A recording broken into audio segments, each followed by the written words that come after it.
हमारे धर्म में बहुत सारी बातें ऐसी हैं जो इतिहास में घटित हो चुकी हैं, लेकिन उनके सवाल किसी को आज तक नहीं मिल पाए। कृष्ण चाहते तो अपना भाग्य बदलकर राधा से विवाह कर सकते थे। कृष्ण ने राधा से विवाह क्यों नहीं किया? कई सवालों हैं। ऐसा कहा जाता है कि कृष्ण और राधा का प्रेम अमर है और उनका प्रेम ही मिसाल हर प्यार करने वाले देते हैं, और ये उनके लिए एक मिसाल है। कृष्ण की अर्धांगिनी ना होते हुए भी राधा का नाम कृष्ण जी के साथ जुड़ा रहता है। हर जगह राधे कृष्ण ही जपा जाता और लिखा जाता है। फिर ऐसी कौन सी वजह से जो इस सच्चे प्रेम करने वाले विवाह के बंधन में नहीं बंध पाए? इससे जुड़ा एक रहस्य ही है जो हर राधा कृष्ण भक्त को पता जरूर होना चाहिए। पुराण में एक कथा का उल्लेख किया गया है जिसमें कृष्ण और राधा गोलोक में रहते थे। एक बार कृष्ण अपनी पत्नी विरजा के साथ घूम रहे थे, तभी राधा वहां मौजूद नहीं थी। थोड़ी देर बाद जब वे वापस लौटी तो कृष्ण जी को विरजा के साथ देखकर क्रोधित हो उठी। क्रोध में आकर राधा ने कृष्ण को अपशब्द कह दिए और उनका अपमानित करने लगी।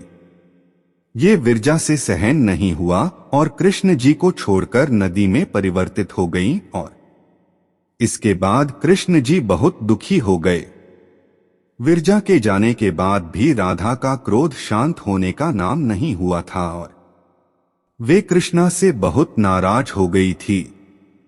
ये सब वहां खड़े कृष्ण के मित्र सुदामा देख रहे थे और उनसे अपने प्रभु का अपमान सहा नहीं गया, तो उन्होंने राधा को काफी रोकने की कोशिश करने लगे। इस पर राधा ने सुदामा को भी अपशब्द कह दिए और इस पर उन्हें क्रोध आ गया और उन्होंने राधा को अपमानित करना शुरू कर दिया। सुदामा का ऐसा व्यवहार राधा को अच्छा नहीं लगा और उन्होंने सुदामा को श्राप दे दिया कि अगले जन्म में वे राक्षस योनि में जन्म होगा।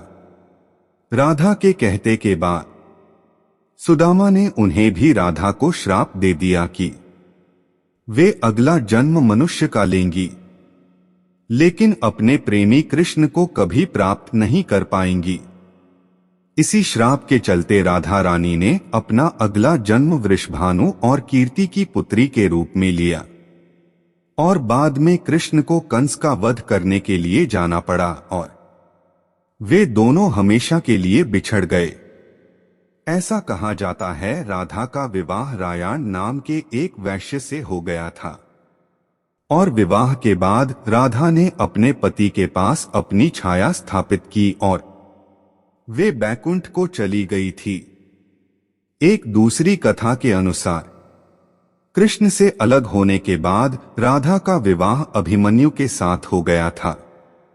वैसे तो राधा और कृष्ण का विवाह नहीं हो पाया था और पुराणों में कई कथाएं प्रचलित मिलता है, जिनमें कथा ये भी कहती है कि स्वयं राधा ने कृष्ण के विवाह प्रस्ताव को ठुकरा दिया था क्योंकि वे ग्वाले की कन्या थीं और श्री कृष्ण महलों में रहने वाले राजकुमार।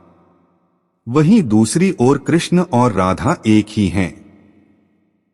उन दोनों का अस्तित्व एक ही है और ऐसे में कोई अपनी आत्मा के साथ विवाह कैसे कर सकता है? इस वजह से भी उनका विवाह नहीं हो पाया। जितने लोगों ने ग्रंथ लिखा उतने लोगों ने अपनी अपनी बातें कही, लेकिन सच तो ये है कि उनका मिलन नहीं हो पाया था और इसी बात को लोग सदियों से मानते आ रहे हैं कि सच्चे प्यार में मिलन संभव नहीं होता है। मेरे चैनल को लाइक, कमेंट और सब्सक्राइब करें।